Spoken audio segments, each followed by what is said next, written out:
পাচ্ছি না, এমন অবস্থায় আমি টাকাগুলো কি করব?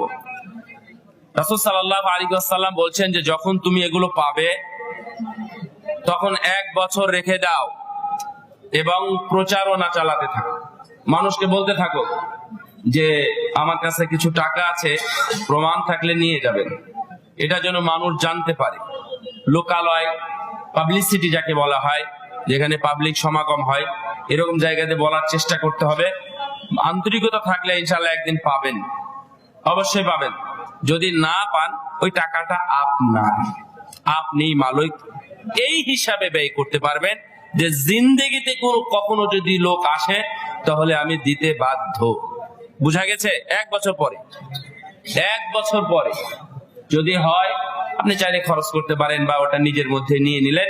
এই উদ্দেশ্যে খরচ করবেন যে টাকার মালিক কোনোদিন যদি এসে প্রমাণ দেয় তাহলে আমি দিব বা দিতে আমি বাধ্য।